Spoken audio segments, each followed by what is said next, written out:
de esta selección y este partido de la tarde.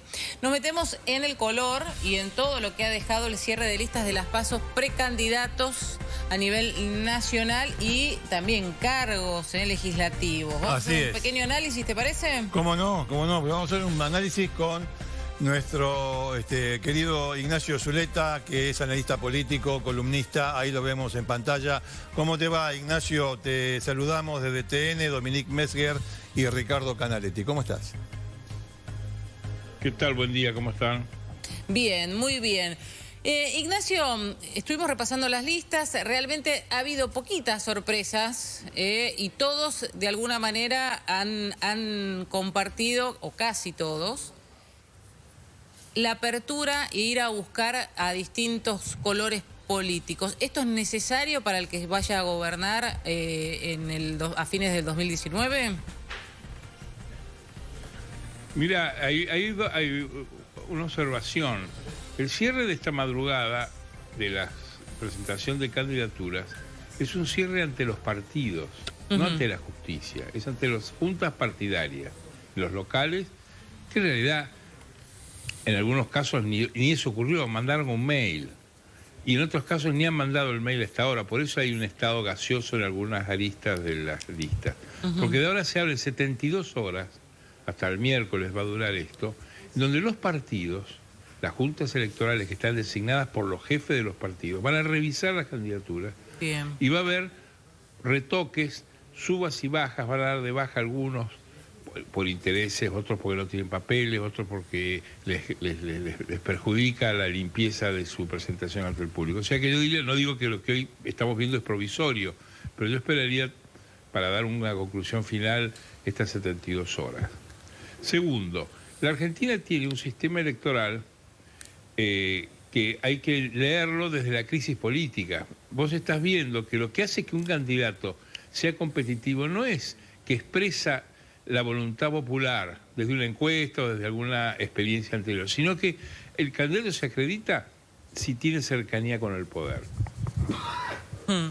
Es decir, si es amigo del Instituto Patria y de sus jefes, lo van a poner, si no, no. Si es amigo del gobierno, de Olivos, lo van a poner, y si no, no. Pero eso es un desastre. Esto es una deformación del sistema republicano que está hecho para que el poder surja de abajo hacia arriba, no de arriba hacia abajo. Y nosotros estamos viendo una cosa, casi diría, de falta de escrúpulos, en donde la amistad o la cercanía de intereses, porque no es ni ideológica, o si sos hijo de, o el marido de, o el hermano de, tenés una banca o no tenés una banca. Claro. Esta acreditación de los candidatos por su cercanía con el poder hace que los mandatarios, los representantes sean elegidos y después van a buscar la voluntad popular. No tienen mandato, porque si vos sos candidato porque sos el hermano de, la hija de, el hijo de o la esposa de, no tenés un mandato, no te eligen para que hagas esto, para que hagas la revolución, impidas la revolución, seas verde o seas celeste, no, lo hacen para que tengas el cargo y después van a buscar. Entonces, uno de los problemas de la Argentina es que los gobiernos funcionan como eran los gobiernos militares, nombraban a la gente y después decían lo que iban a hacer. Y si no lo hacían, lo que prometían no le importa a nadie. Yo creo que hay una necesidad de revisar la naturaleza republicana de nuestro sistema, en un momento en que todavía es posible, porque en la Argentina es uno de los pocos países donde tenemos un sistema donde el que gana gobierna, porque hay países donde no ocurre eso, hay países donde ya o están empatadas las sociedades y tienen que hacer esfuerzos como Merkel en Alemania, que da vuelta a su programa para poder gobernar con los liberales, o el Bush hijo que gobernó después de perder las elecciones, o Trump que saca 2,5 millones de votos menos que Hillary Clinton y gobierna, o México, López Obrador en la anterior elección decía que había ganado él y le puso una carpa durante un año al ganador. Es decir, tenemos casos de países donde esta anquilosis de la democracia y de la república ya impide el gobierno. Nosotros estamos a tiempo, porque acá nadie dice que el que gobierna no ganó las elecciones todavía, no ha pasado. Inclusive las denuncias de fraude si vos revisás un poco la historia, ninguna camina. O sea, yo te diría, y quizá para crear un poco de política, yo creo que no hay fraude. Sí. No hay fraude. En general, nunca la justicia ha probado un fraude. Digamos, en los últimos años, yo no recuerdo de memoria que haya habido un caso escandaloso de fraude. O sea que el sistema electoral todavía da algo. Y creo que ese resto hay que aprovecharlo para un debate que es responsabilidad de los gobiernos de darlo, de decir, bueno, señores, vamos a construir una democracia de abajo para arriba, para que la gente quiere, desea, tenga representación en el gobierno y que los candidatos y los representantes no sean elegidos por el único mérito de ser cercanos al calor del poder. Esto a mí me parece una observación importante de hacer un día como hoy, donde estamos mirando qué es lo que han hecho los partidos. Ignacio, decime, y dentro del esquema que vos estás planteando, ¿dónde ubicarías, porque nuevamente se da, a los que no vienen de la política? Por ejemplo, a los Lames o a María Luján Rey, etcétera. No digo ni que son muchos ni que son pocos con relación a otros periodos, a otras elecciones. Simplemente digo que nuevamente hay personas que no vienen de la política, que son amigos de, o que son cercanos a, como vos bien dijiste, y que nuevamente están en listas en cargos importantes, postulados para cargos importantes. Mira, la intervención en política de las figuras populares no es nueva ni en la Argentina ni en el mundo. La democracia tiene un componente de mercado, y esas son figuras que ingresan por el marketing. Ingresan por el marketing, porque son populares y aportan afecto y cariño popular o adhesión. Esto ha pasado a la Chicholina, Domenico Moduño, sí, Reagan era actor de películas de cowboys, y bueno, era malo, y terminó siendo presidente de Estados Unidos. O sea, no es nuevo que la política se nutra, se alimente. En la Argentina tenemos el caso de Palito Ortega, el caso de Reutemann. No es novedoso. En la receta de una democracia de mercado, como son las sociedades, están, diríamos, muy... se adaptan al mercado, porque el mercado es la expresión de la sociedad, y muchas veces el mercado resuelve los problemas de una manera mejor que el sistema, que es un sistema creado en el siglo XVIII para una sociedad del siglo XXI. Sí. Entonces, poner una persona de popularidad... Yo te voy a decir una cosa. Me parece hasta más legítimo que elegir a la mujer o al hijo del candidato. Porque por lo menos ese tipo es popular porque está en un club de fútbol, el caso de Macri, para citar un ejemplo más cercano. Esa gente tiene o ha tenido en un momento de su vida, como esta familiar de una víctima de la tragedia de Once, tiene una identificación con un sector del público mucho más que la mujer de un candidato, que el hijo de una candidata o a vicepresidenta, tiene mucho más legitimidad, porque por lo menos tiene el afecto del pueblo, de la gente. Yo te diría que hasta rescato más un artista o una figura pública que busca identificación con el público a que me traigan al sobrino, ¿viste? Sí, claro. Es la vieja política. Por genial que sea el sobrino. Ignacio, teniendo en cuenta que en estas PASO a nivel nacional las fórmulas no van a internas, las principales, las fórmulas, ni las presidenciales, ni en la ciudad, ni en la provincia de Buenos Aires. ¿A quién le sirve estas PASO? ¿Para qué sirven? No, las PASO, frente a la opinión que el sistema transmite, o la idea de que es un sistema para seleccionar candidatos, es un sistema de validación de candidatos. Fue creado por en el gobierno anterior como una manera de castigar a los traidores que se presentaban en una interna, perdían y después iban por otro partido. Es decir, lo que hace es, este ganó la interna, este es el candidato, y el que perdió se va a la casa. Ese es un castigo, es un atajo contra los traidores. Ese es así se hizo, para eso. Y se lo hace pasar por un sistema de selección. Los candidatos los eligen en su casa y a dedo. Y esto lo estamos viendo con una, ¿cómo te diría?, de manera descarnada, citando, qué sé yo, ¿por qué vetaron al hermano de Monzón en una candidatura? ¿Por qué va el hermano de Torello de diputado nacional? ¿Por qué va Malena Galmarini porque es la esposa de Massa, a ver qué logró. ¿Por qué va Máximo Kirchner, que es el hijo de Cristina? ¿Por qué va el hijo de Salvador? O sea, es un salón familias. O sea, y eso yo creo que es algo que todavía está a tiempo la Argentina, que es un país que tiene un sistema electoral todavía saludable. Fíjense la adaptación de los partidos ya desde el 2003. Los partidos tradicionales de la Argentina, el radicalismo y el peronismo, están yendo con varios candidatos a cada elección, van en distintas alianzas. O sea, siguen perdurando las familias políticas argentinas detrás de la... Para lo que se para dice la sociedad. Que es... No. Yo creo que no sirve, yo creo que no sirve para nada. El gran error de las PASO, que es la gran perversidad, fue que estatizó las internas de los partidos.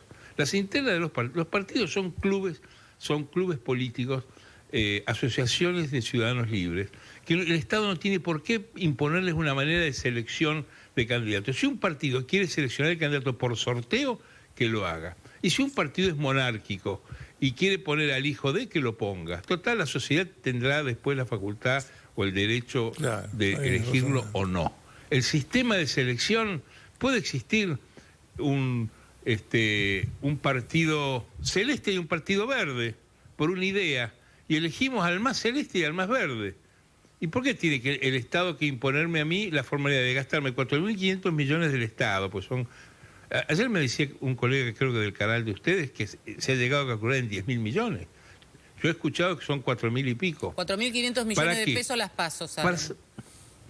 Solo las PASO. Para pagar una encuesta, porque todos coincidimos que las PASO lo que son es una preelección, es una prueba a tanques llenos, un ensayo del Colón con luces y traje. A ver quién mide y quién no mide.